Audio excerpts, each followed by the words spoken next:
This is our Birmingham Tech Week talk, Birmingham Digital Gateways.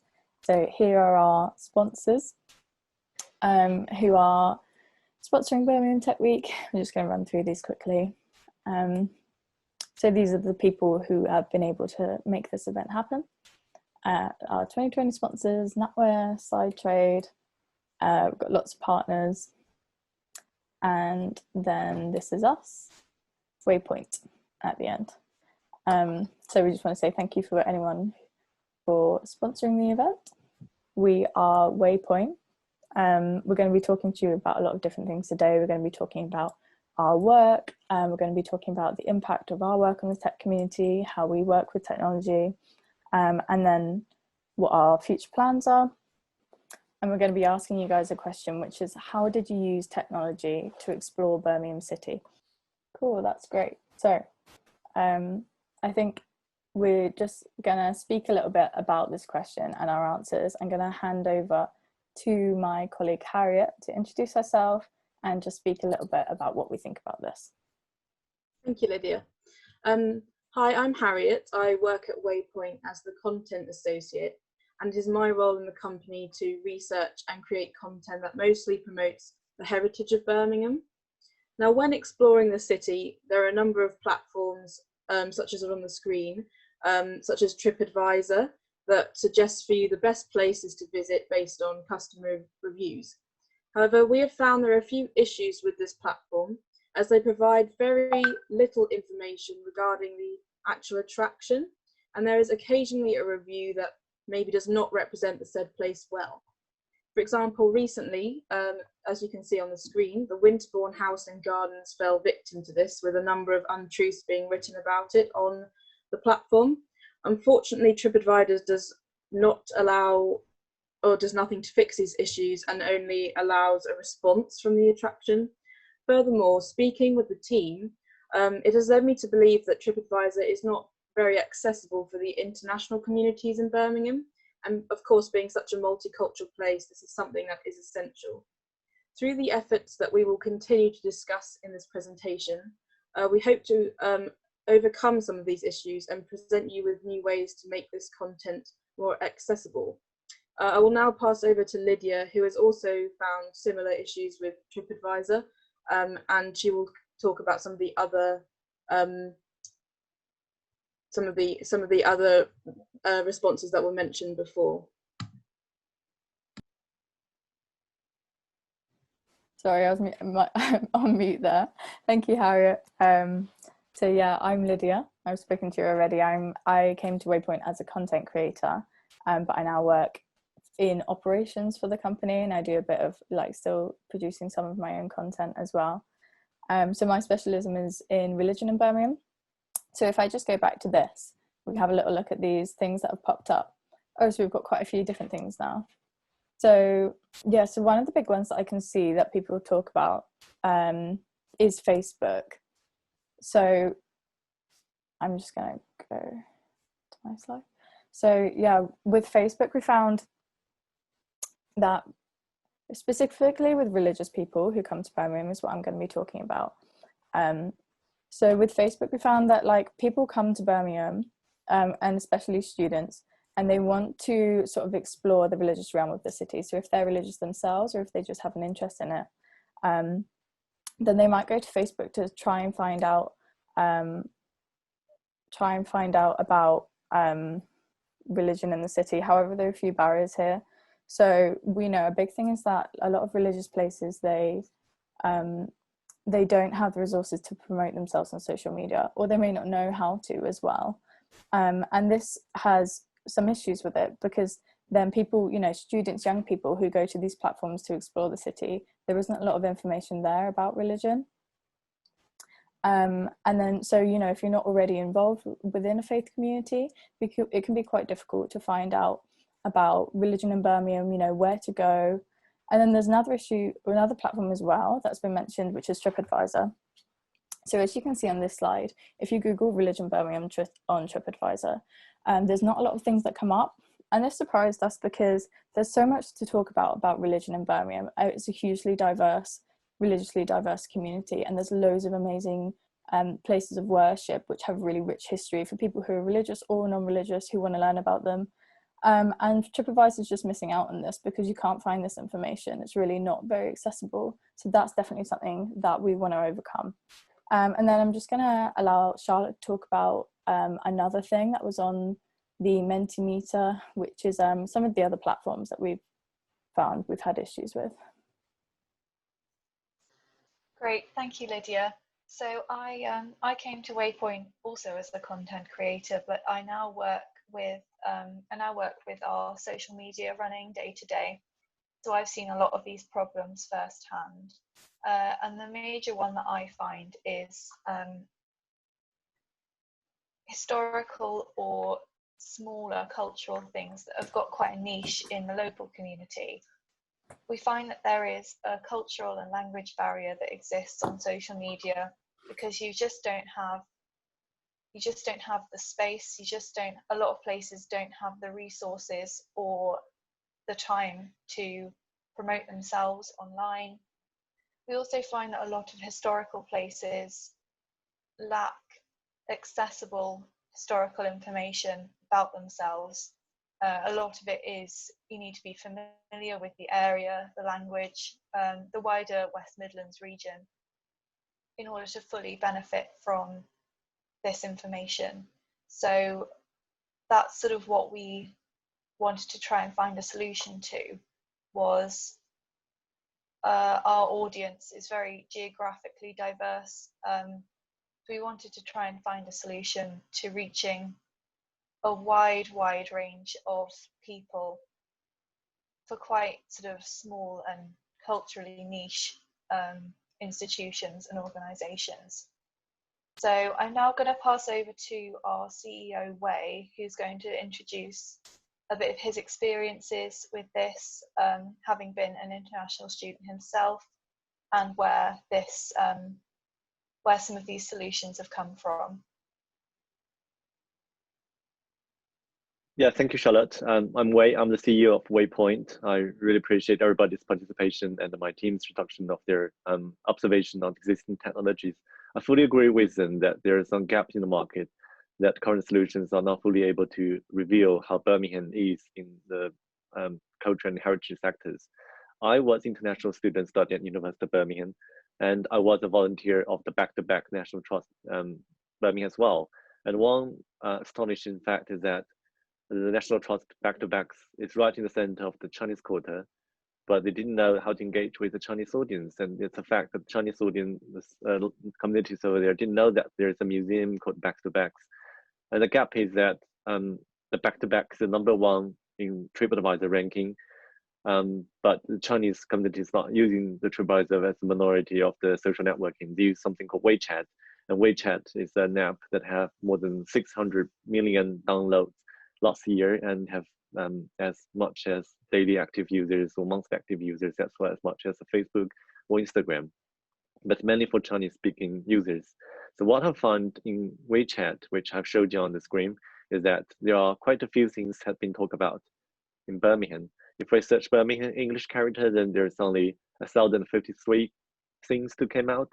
And if I search in Chinese, that's much more than that, it's 32,000.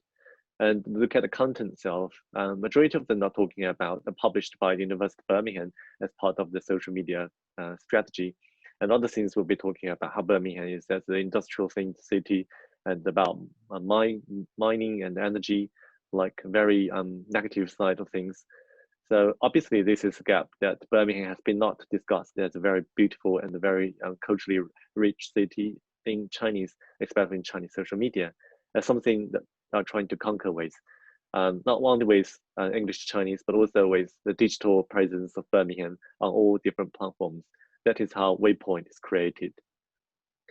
Now I hope my colleagues can introduce what is the agenda, and I will introduce our first product and second product.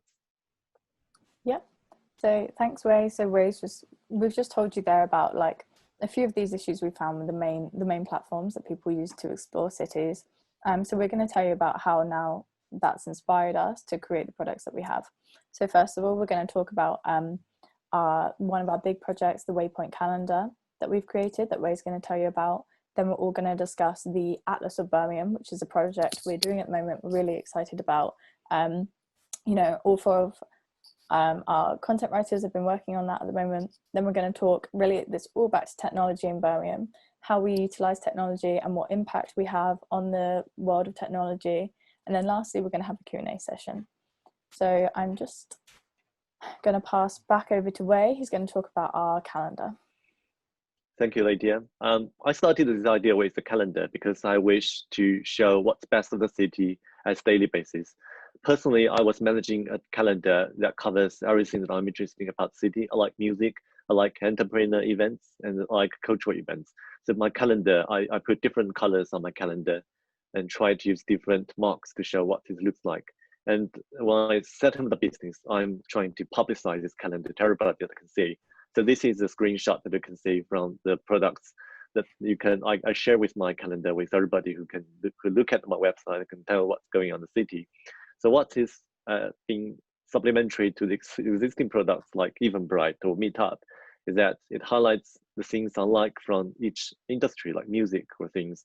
And I personally collected these events from their own websites and put into the calendar.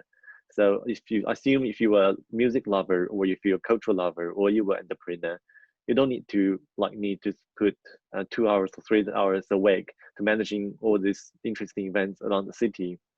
By collecting or subscribing events and put in your calendar yourself. If you look at my calendar, you will know everything from there. That is my initial dream. And also, apart from the digital calendar, also create the physical calendars that best introduce the city well. From these slides, you can see how this physical calendar looks like. We hand draw the landmarks and heritage of the city and put handwriting remarks over there with one sentence. So everyone who uses this calendar can understand the city better, to understand their heritages that they walk through every day, but didn't know all this wonderful history behind them. So we're selling them at the museum shops and souvenir shops around the city, and we got quite a few subscribers. But things changed very quickly. We didn't expect there is a pandemic that taken place this year. As a result, and all the events were cancelled, and all the museums and souvenir shops are closed at the moment. And we didn't expect how long it takes, and we didn't know how long it works. But we didn't stop. We still would like to promote Birmingham by any means as much as we can. That is why we introduced our second phase of the entrepreneur journey, which is called Atlas of Birmingham. And in this phase, we are trying to concentrate on the content itself. Apart from the events, apart from calendar, we're trying to let us know how Birmingham is great by different languages, by different purposes and different means. And I invited my teammates to join on board who can introduce the history part, religious part, and the social part. And I would introduce Harriet to come to next to introduce what she has done in the past months in the Atlas Birmingham. She's a historian and she's very passionate on what she's doing. Harriet, would you like to introduce what you were doing? Thank you, Wei. So as Wei mentioned, I joined as an intern in June with a focus on content creation. I have a background in history and I put this to use when researching the local areas for my project, which was producing a survival guide for students at the University of Birmingham. We're hoping that this project will give all students an understanding of their new home. However, as has been mentioned previously by Wei, there are large numbers of international students in Birmingham that may need an extra helping hand with living in a new country. This guide is aimed at helping them to both engage with the heritage as well as inform them of the basic essentials that they need. In order to make this product accessible as well as desirable, we're going to be translating the text into as many languages as possible. This is in order to allow the reader maximum engagement.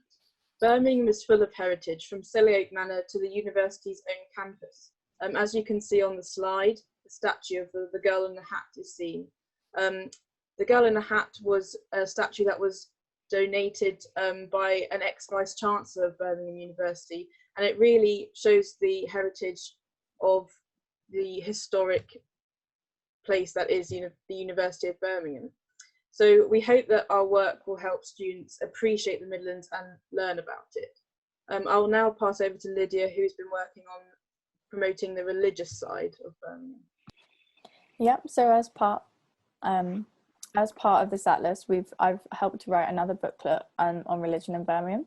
So Birmingham has loads of amazing religious spaces. So as you can see, just on the slides, we've got Birmingham Central Mosque here. We've got Sinners Hill Synagogue, the inside, which is really beautiful. And we've got the Cadbury Meeting House as well, which is a Quaker place of worship. So what I wanted to achieve with this book is to really express how unique and dynamic Birmingham is as a city.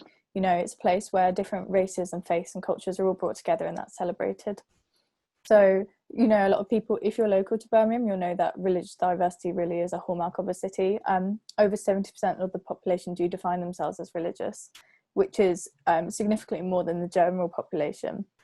Outside of London, Birmingham has the UK's largest Muslim and Sikh communities. It has the second largest Hindu community, and it has the 7th largest Jewish community as well. So in this book, I wanted to achieve some different things. I wanted to talk about the different religious places that people can go and visit if they are religious, or just explore the history of them, and the sites if they're not. Looked into different things of how religion interacts with the city of Birmingham, how Birmingham has shaped faith, and how faith has shaped the city back and forth. So we're looking at interfaith relations, how, you know, religion influences social action, education, finance, and that really is the reality of Birmingham, that these two things have such a communication with each other. They really do influence each other.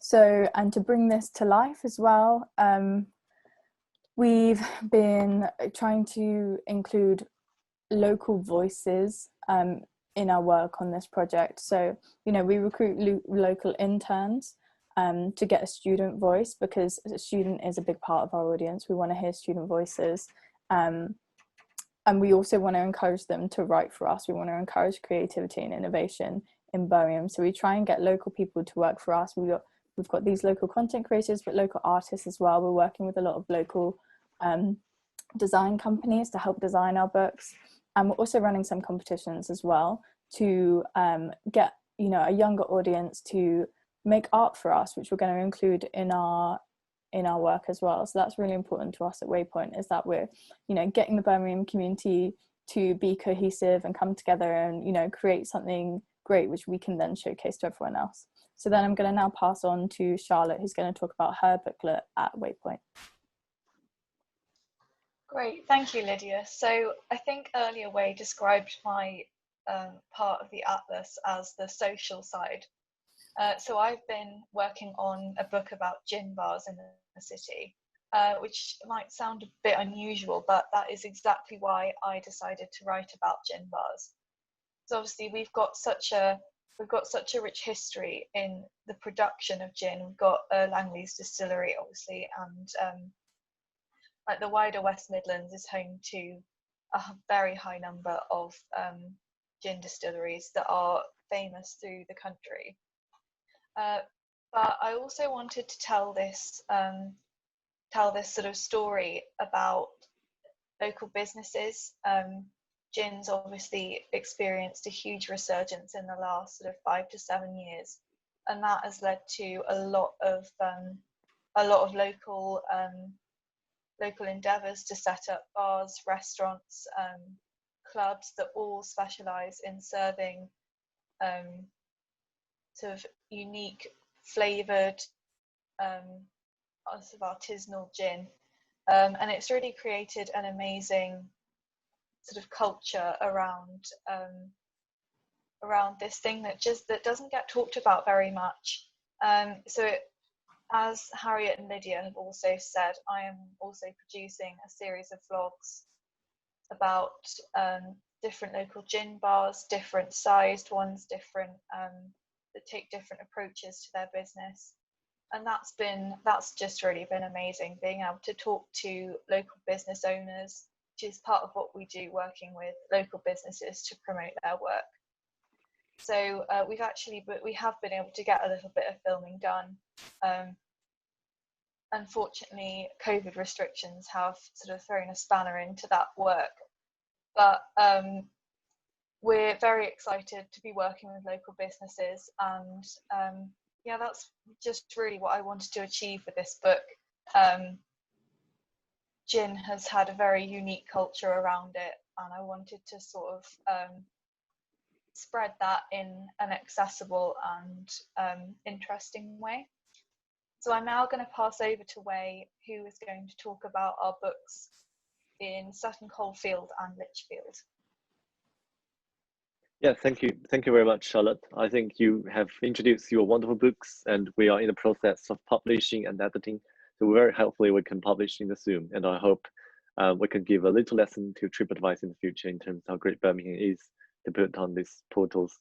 And that's, as Charlotte said, we are editing 6 books, and part 1 and 3, where we have 50 places in Birmingham, and we have Sutton Coldfield and Lichfield. And we're trying to interact with maps as much as we can. We notice that but universities are the places where many international students or residents are staying with. So we're trying to highlight where this heritage around these locations. On these slides, you can see University of Birmingham has quite a few heritages around them, and which is highlighted in the map of University of Birmingham, as well as Austin University. So I wish the students over there can have a better alternative ways to find out how beautiful the city was around them. And 50 places are just another short. We highlighted these places and trying to present them in different ways. And also we created maps as well on these things. And I think Lydia will introduce how we're trying to use the mapping systems or visualization systems on the maps as much as we can, and maybe the next stages that how we use technologies. Would you agree, Lydia? Yeah, sure. So I can talk about that now.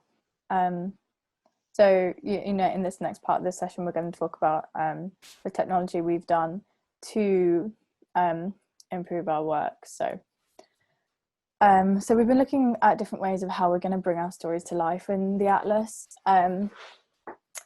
You know, we're trying to utilize technology to really make our work quite like innovative and engaging, because it is an Atlas. So it's not just about the content and text, it's about the graphics and the maps that we produce as well. So if I go back to this slide, in the bottom right hand corner, you can see a map here, which is created using a software called Carto. So this is a data visualization software that I introduced to WeiPoint. So we've been trying to use that to shape our work and encourage better analysis. So what Carto is data visualization. So Carto will create different designs of maps for you, and you can input data, location data, and it will drop these pinpoints on a map. So this one, for example, this is actually a map of all of the mosques in Birmingham. So what we've done is we try to make maps like these of different topics and use it to aid our analysis. So in this example, you can see, if you can see where my cursor is, I'm not sure, but in the bottom right corner, there's a large concentration of pinpoints there. So that's an area called, so that's around like Sparkbrook and Small Heath in Birmingham. So when you look at these things and you see that there's a large concentration of mosques in that area, you think, oh, okay, like what stories are there to uncover here? Like what's the reason of why there must be a large Muslim community in this area? What's the reason for that? And then we start to uncover stories of like why certain ethnic groups have moved to different parts of Birmingham. So that's been a really useful tool that we've been using to, that we've been using in our work. What other technologies have we been using? Yeah, so another thing that we've been inspired by, if I go 2 slides ahead. So this is an app called Student Link Up that we've been really inspired by. So what they do is it's an app for religious people, specifically religious students. So when you're a student and you move to the city, you can go onto this and it will show you all your local churches in your area. So this inspired us because we think that there isn't, you know, religious places, they don't have the capacity to use technology a lot of the time. And then you're missing out on a whole younger demographic of religious people. So an app like this is really great. Because, you know, young people are going to go on it and then are going to be more able to engage with religious communities around them in a way that's comfortable for them. So like on this app, you can actually message local churches to see and you can see where they are and you can get involved. So that's really inspired us. We're hoping to work with Student Link Up in the future. And yeah, we're using this to shape our work, to think of how we can utilize this to make information on religious communities more accessible to a younger demographic. And I also work on some operations for the company at WeiPoint. And due to COVID, we've been doing everything online, as I'm sure everyone else has been. So we've been using different technologies to help us with that. We've been using Google Suite, we've been using Zoom, we're using an app, a website called Trello to track our progress on our project. So this is like an online to-do list. So you have a to-do list, and then you can move, you set small tasks and you move them over to doing and then to done. And it's quite like an agile way of working. Everyone can see what progress you're making at whatever time, and that's been really great for us to increase our efficiency of workflow. And on that as well, we've been using something called BrightHR, which is just like an online portal that we use for all our human resources. So we don't want to waste time on things like admin. We really want to, like, you know, use our hours to do the things that we love, which is creating content. So we use BrightHR to reduce the time we spend doing admin, which they do for us, and then we can focus more on our content. So with that, I'm going to pass over to Harriet, who's going to talk about technology on her end. Thank you. So as Lydia has mentioned, being a digital startup, we are trying to find the most innovative ways to further the reach of our content. Starting this, we are looking into producing our atlas in the form of audiobooks. We found that there are numerous ways to do this. On the most basic end, Microsoft Word has a text-to-speech function, which produces a very basic reading. The words are slightly stuttered and often are pronounced in a strange way. On the more complex end, however, we have been looking into using the Google Cloud platform and machine learning to create our own audiobooks. This is a lot more complex and requires knowledge of coding. So if you wanted to do that, then you'd probably need someone in your team that was proficient in computer science. In addition to this, we are producing a series of vlogs with a number of locally based production companies. These vlogs will take the best of Birmingham's heritage and put it in a digital format for people to browse through and explore online. Once again, we aim to produce these in different languages to engage people and help them to learn more about the area that they now may live in. Our ambition is to use software with this footage to make it interactive. According to a study conducted by Magna, which is a media strategy group for IPG Media Lab, having interactive content in video ads increases the time that the consumer spends paying attention by 47%. So we hope to utilise this sort of software to our benefit and attract attention for our content in similar ways.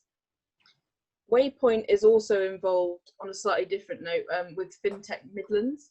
FinTech meaning financial technology. This project allows us to combine technology with history. It provides a voice for the industry in the Midlands and helps them to maximise the potential of businesses in the financial sector.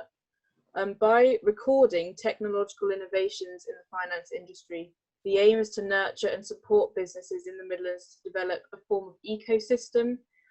This aids the startup and scale up of these businesses.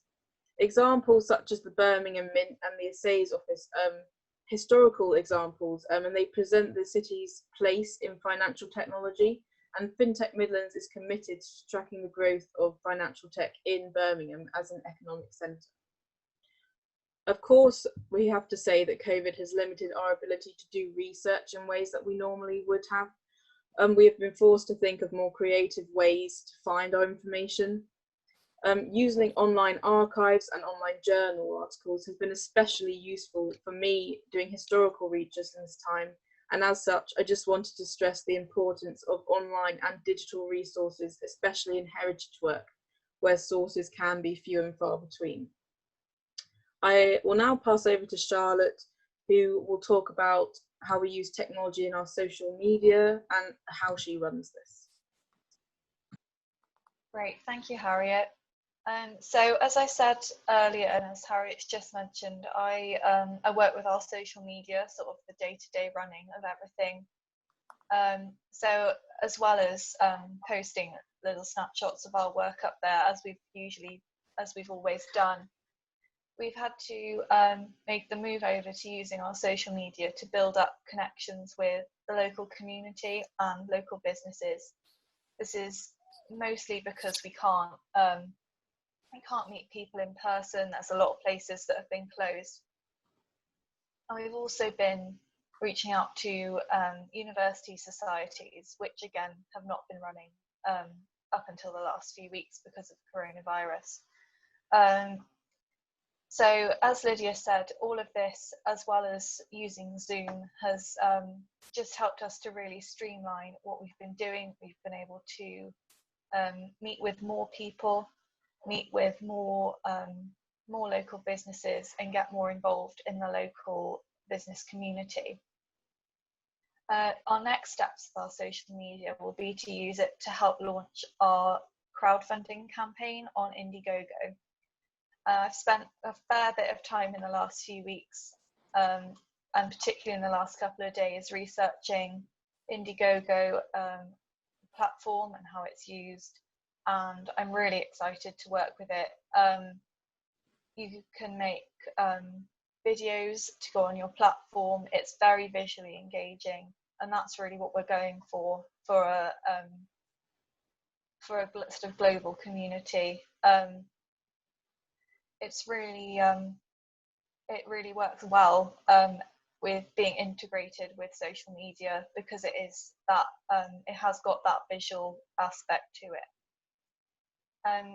We've also, on a slightly smaller scale, but probably more immediately relevant for the work that we do with languages, we've produced our 50 Places in Birmingham series that you can see on the slides on the screen in a few different languages. So far we've got Mandarin, English, Portuguese and Hindi, and our Vietnamese series is just finishing being produced at the moment. So it's quite a simple premise, but we've got just little snapshots of information about some important but quite not unknown, some of them are really famous, but some places that you might not have heard of if you're not from the region. It's just really effective in building up a bank of things that can help signpost international students and visitors and new residents to the area to some more local heritage sites. In a similar vein to that, we've been making quizzes. Harriet's been coming up with quizzes about the University of Birmingham, specifically targeted for new students there, which again we found to be really helpful with engagement. They're very interactive, and we hope to produce some interactive PDFs in the next couple of months, again with our 50 Places series, and that's just all about getting that community built up, getting that engagement, and just being really interactive with the people that we are targeting. I'd like to finish up by talking about our use of WeChat. So Wei mentioned WeChat earlier. It was originally a Chinese social media site. It's now got users. It's still primarily used in China, but it does now have users all over the world. And it's just so unlike any social media platform I've ever used before, because it encompasses so many different platforms. So I would say a few things if you're thinking about encompassing WeChat into your social media strategies. So obviously we mostly work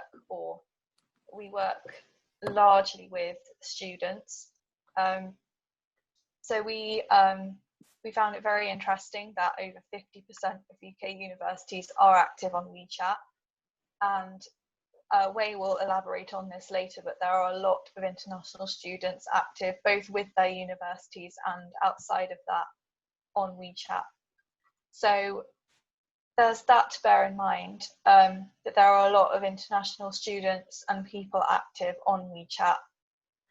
And we found that a study done by Sheffield University found that it doesn't, posting in both Mandarin and English was, either one is equally effective, which did surprise me, but they said that both languages get a similar level of interaction. So there's that to bear in mind if you wanted to integrate WeChat into your social media strategy. And I would also just say that, as I said earlier, it encompasses so many different types of social media. So there's the Facebook aspect, Instagram, Twitter, Android or Apple Pay, and YouTube, as well as it does plenty of other things as well. So whilst that can be really good, so you can streamline all of your content, you can have just one big plan for everything, you do also have to consider posting more often, posting more different types of content on to one platform.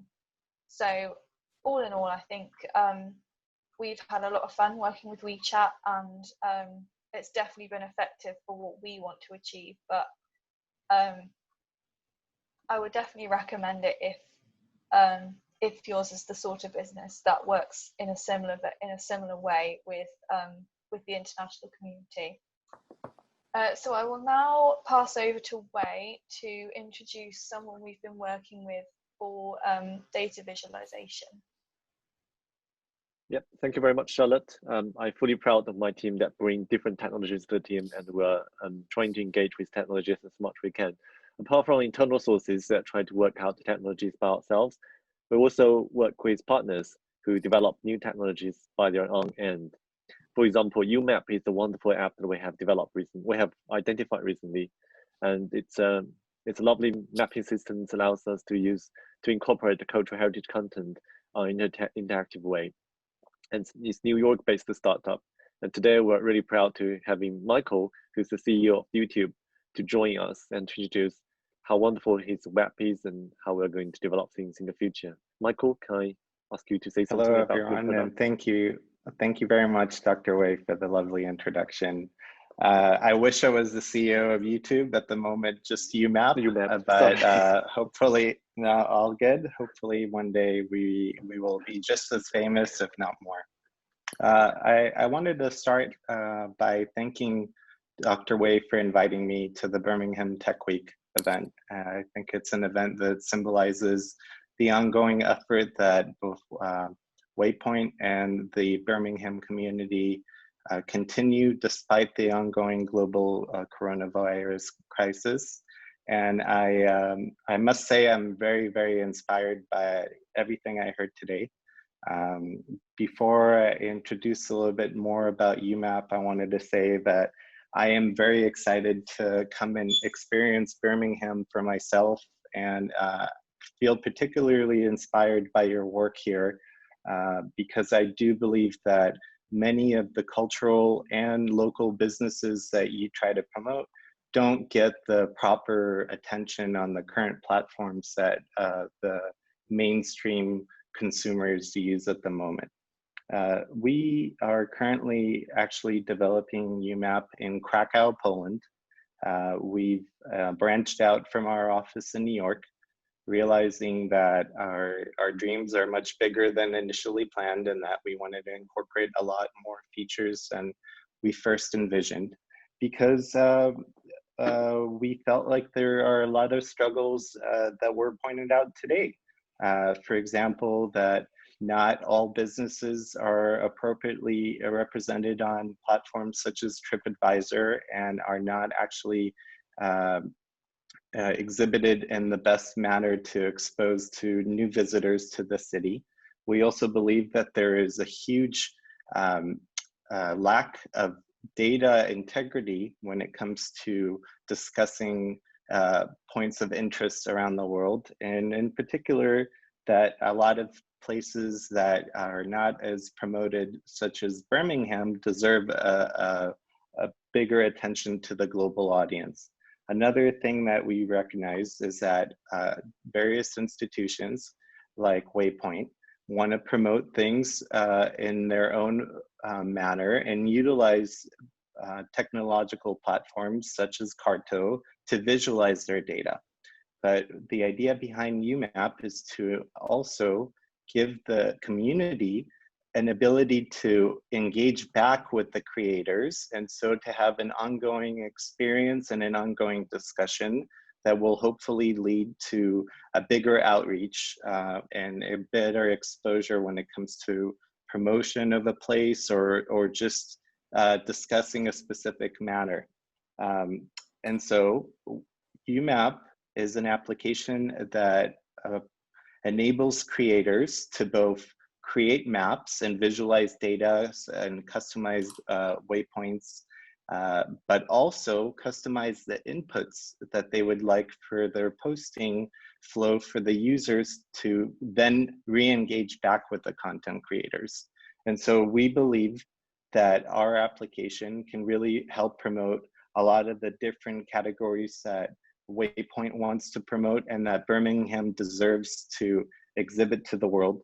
For example, I was particularly taken back by the lack of available information when it comes to the religious community in Birmingham, which is something I think UMAP would hopefully address and then rebuild, because we believe that people like Lydia who are passionate about this particular interest should be the community leaders in such a space and can actually organize the information in a way that is both inspiring for new visitors, but also very informative and engaging for people who are part of that community. And in particular, in a time right now where we're prevented from going to particular places of worship, perhaps having that online community can gap some of that lack of physical presence and continue building the faith for people. And so I wanted to thank Dr. Wei very much for inviting me for this event. Our application is about to launch on the App Store soon, and I really look forward to work with your organization and with the people of Birmingham beyond UMAP, because I was really inspired by the atlases that you were talking about today and the calendars. I was really inspired by the design and having content creators with particular specialties take such ownership here to promote the content that they're creating. Very, very inspired, and really wanted to thank everyone for inviting me to this wonderful event. Thank you. Thank you very much, Michael. As a geographer, I like your products and like your mission and the mission around your team. And I hope more members, more startups in Birmingham around the UK can join your collaborations in the future and to build the ecosystem of yours together. Thank you very much for joining us. And we hope we have presented everything we've here in terms of technology, the content-wise, and the entrepreneur journey in the first. Now it might be the stage that we can choose something about our impact. Obviously, we are a very young company, but we are very ambitious. And I hope at the end of the day, I can motivate people like me around Birmingham and transform them as the Birmingham ambassador. So there's a few figures I'd like to share you why I think this way. There are quite a few international students come to the city. As I am a Chinese student, there are 86,000 students came into UK in 2012. And this number increased 37% in the 2018. In 6 months, can you imagine that how big changes they are? It could be the same number as 4 times the University of Birmingham students and stuff. And it's increasing. I just heard that in 2020, this year, there are 120,000 students that came on board, which just hit the record of the UK, like national record every year. I hope I can at least convince some of them to be a lover of Birmingham, to promote Birmingham as much as they can. And I believe Birmingham will become a better international city and the end of it. And what we're bringing to Birmingham is not only on the culture and heritage sectors, but also on the trade missions and investment side as well. This is a diagram that shows our journey in the past few months. On the technology sector, personally, I'm a member of the Silicon Canal, which is the Birmingham digital tech community as well. And I truly believe that Birmingham is a great digital tech hub in the UK, apart from London. And there are a few things on this diagram that worth being highlighted. For example, in 2015, I organized the first blockchain events in Birmingham, together with student staff from the Birmingham University Business School, Birmingham University Law School, and Birmingham University Computer Science Department. And we're really proud that having more than 80 members to come board from every city of the country, and many of them came to the city very often afterwards.